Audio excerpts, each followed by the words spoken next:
He's sentenced to 1,000 years of imprisonment on a distant, uncharted planet, where he'll be forced to work endlessly in complete isolation from the rest of humanity.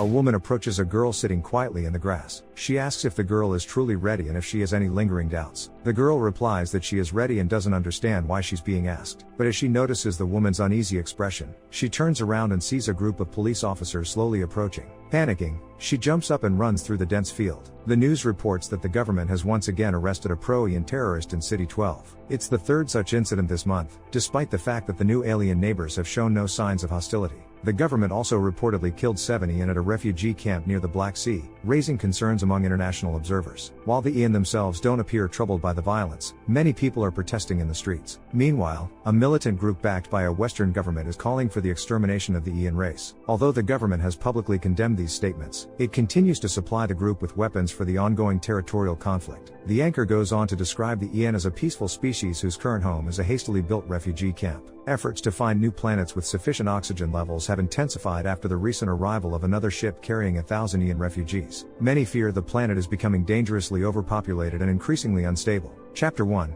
Theodore. With the dawn of space exploration came a bold new initiative, the Experimental Colonization Project. In the distant reaches of space, there exists a solitary prison planet in the Capellan star system. In one of its mines, a man in a protective suit is seen extracting glowing ore. After loading it onto a cart, Theodore hauls it to the surface and uses a special device to launch it into the sky. That evening, at home, he watches a TV show whose main character is also named Theodore. Later, he dances to a slow song and reads a book before bed. As he closes his eyes, he wishes goodnight to Mona and recalls his past. Suddenly, a loud siren blares and the lights begin flashing red. The next morning, Theodore gets ready, eats breakfast, and heads back to the mine. His physical condition is deteriorating. When he stops to cough, his suit shocks him, and a synthetic voice commands him to keep working. Back at home, voices echo in his mind. They urge him to work, taunt him that no one cares, that Mona never loved him, and that no one remembers him. Trying to drown them out, Theodore asks his computer to generate a show about Theodore and Mona. Every day is the same. Eat, work, sleep,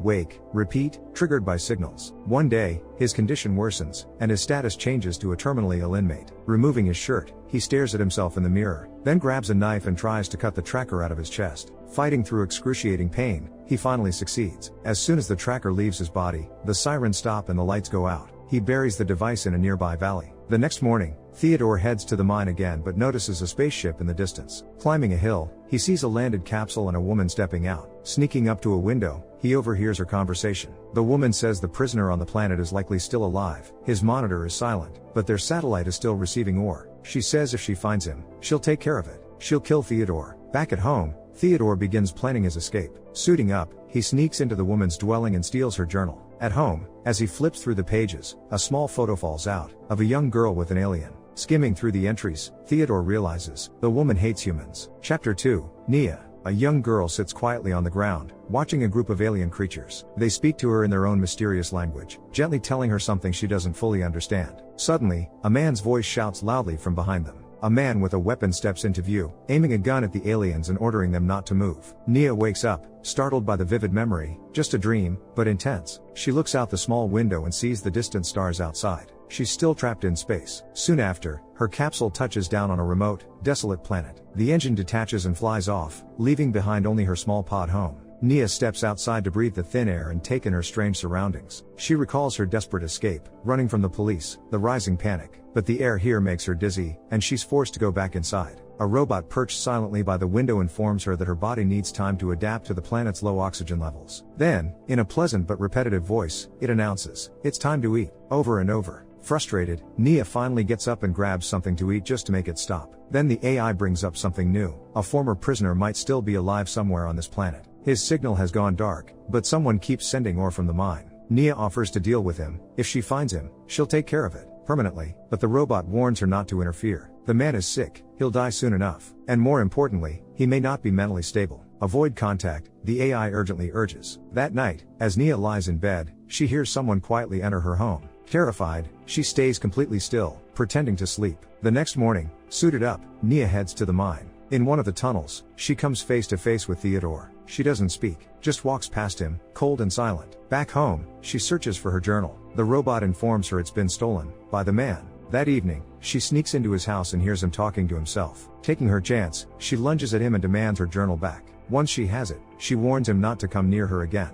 If he does, she'll be forced to hurt him. As Nia leaves, Theodore realizes something. She had every chance to kill him, but didn't. Maybe he won't be alone anymore. Chapter 3, Dinner for Two. Sitting on her bed, Nia writes quietly in her journal. Suddenly, she notices Theodore lurking outside the window. Grabbing a sharp knife, she demands he back off and leave her alone. The man just wants to talk and hear about Earth. But Nia doesn't want to talk to anyone. She chose this planet specifically because she thought it was completely deserted. Smirking, Theodore tells her that in time, strange voices will start appearing in her head and she won't be alone after all. Reluctantly, she agrees to share what she knows. People still live there and watch TV. Before leaving, the man introduces himself as Theodore. The next day, Nia is back at the mine, digging ore and sending it up to the satellite. Her work is interrupted again by Theodore, who craves company because the crushing silence is unbearable for him. He's convinced that loneliness is what killed his predecessor. Finally, Nia gives in and introduces herself. That night, lying in bed, Nia struggles to fall asleep. She just can't adjust to the exhausting 14-hour workday. Calling her robot, she complains about Theodore. She thinks the old man is super annoying, 15 years worth of stories bottled up inside. The AI tries to calm her, reminding her that the prisoner will die soon, and then she'll be alone, just as she wanted. The next morning, dressed in her protective suit, Nia steps outside. On the ore cart, she finds a crumpled note from Theodore inviting her over for a friendly dinner. She crumples the paper again, angrily throws it on the ground, and heads off to work. Later, back at her place, she asks the AI to find out why Theodore was imprisoned. It can't access that info but shows her a list of serious crimes that get you exiled to another planet: murder, terrorism, or treason.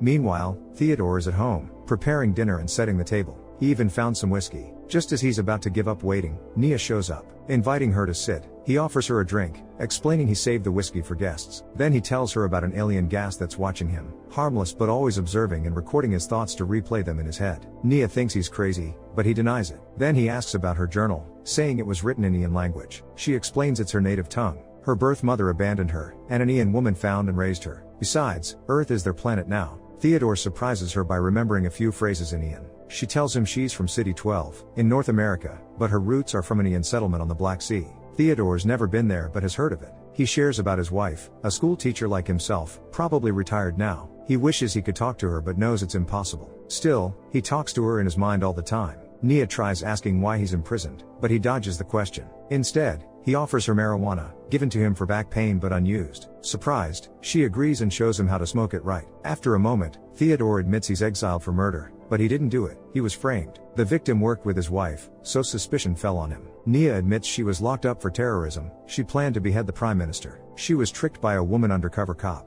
The prime minister sent people to camps where they were killed, so Nia wanted revenge, but it failed. Hearing this, Theodore says he doesn't judge her at all. She did nothing wrong. He's just glad to finally talk to a living person. When Theodore steps away to use the bathroom, Nia recalls her arrest, and he remembers his wife. Thoughtful, Theodore says he feels strange. Since talking to her, memories are waking up. He's even starting to doubt his own story, wondering if he made it all up. He remembers maybe visiting the Black Sea and studying in there. Nia suggests they continue this conversation tomorrow when he's sober. He ignores her and asks again about the journal. He saw a name in it. She cuts him off, telling him that reading her journal doesn't give him the right to ask questions. He'd better remember who he killed. Theodore realizes he crossed a line and offers tea instead. Fetching water, he suddenly hears a voice and sees a purple cloud. The gas triggers memories of the past, him walking through his house as Mona screams behind him. Back inside, Theodore panics, telling Nia about the gas. It seems to know everything about the prisoner's past and is trying to make him remember. Maybe they're already dead and being tortured. Nia tries to calm him down and learns that Theodore isn't his real name. He changed it on purpose to escape his former identity. She's a little scared by his behavior but agrees to change the subject and talk about herself. She moved to City 12 when she was 10.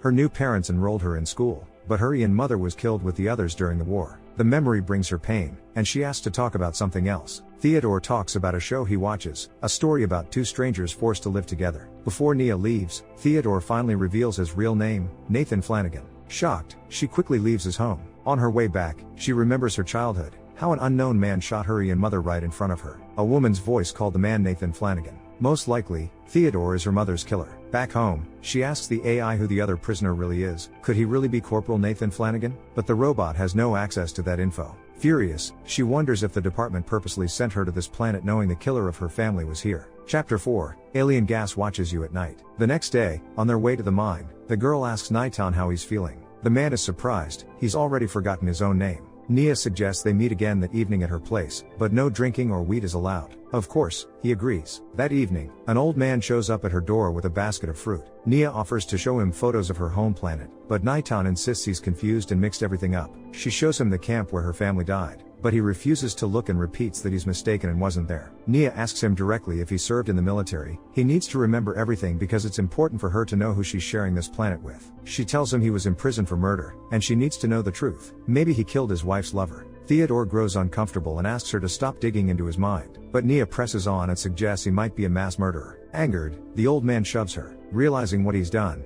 he storms out of her house. At that moment, alien gas drifts through the valley, and voices start echoing in Nia's head. She hears accusations and verdicts against her people. Back at his place, Theodore convinces himself he hasn't done anything wrong. He's not the man Nia claims he is. Suddenly, he hears Mona's voice. The woman who appears tells him Nia wants to drive them apart, and that he needs to fix the problem. Meanwhile, at her home, Nia asks Janie, the robot, to find the other prisoner, but Janie can't. His beacon is off. Suddenly, Nia hears a noise outside and decides to check it out. Thinking Theodore is hiding behind a large rock, she cautiously approaches, only to find no one there. Instead, Theodore jumps out and knocks her out with a shovel. Nia flashes back to the day the cops came for her. When she comes to after the blow, she sees Theodore, who asks her to listen. She pushes him away and runs full speed back home. Theodore follows and enters after her. Seizing an opportunity, Nia attacks him and accuses him of killing 7 innocent Ian. She's absolutely sure it was him. The alien gas told her so. But Theodore denies everything, convinced he's been framed. He recalls the day something happened in his own house. Pushing her aside, he tries to force her to believe in his innocence. Terrified, Nia runs away. Theodore chases after her but encounters the gas, which reveals Mona's betrayal. He refuses to believe it and tries to push the memories aside. Meanwhile, the girl runs to the capsule of the previous prisoner. When she steps inside, she finds that he has hanged himself. Hiding in his house, she tries not to make a sound, but Theodore still finds her. Snatching the shovel from the old man, Nia beats him,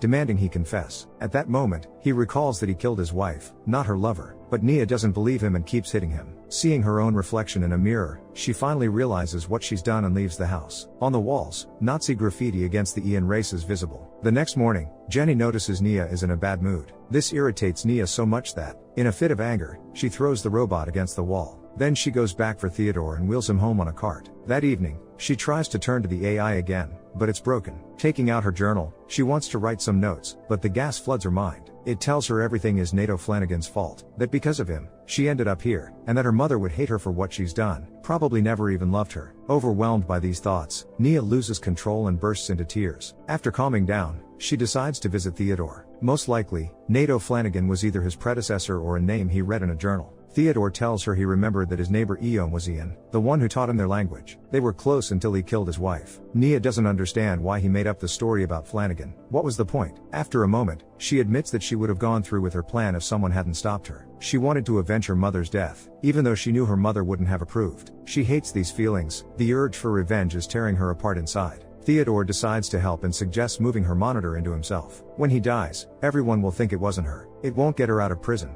but at least she won't have to work in the mine anymore. With tears in her eyes, she agrees. Carefully opening her skin, she removes her monitor, and Theodore takes it from her. Chapter 5, At the Top of the World. Sometime later, Nia climbs to the highest mountain and thinks about Theodore's death. She closed the window in his house and covered his body with a blanket. Casting a final glance at the old man, she leaves his home. Reaching the mountain's peak, she looks out over the planet where she's destined to spend the rest of her days. What do you think? Were Theodore's memories about his wife real, or did he really kill Nia's family after all? Share your thoughts in the comments down below, give a thumbs up, and subscribe to the channel. See you in the next videos.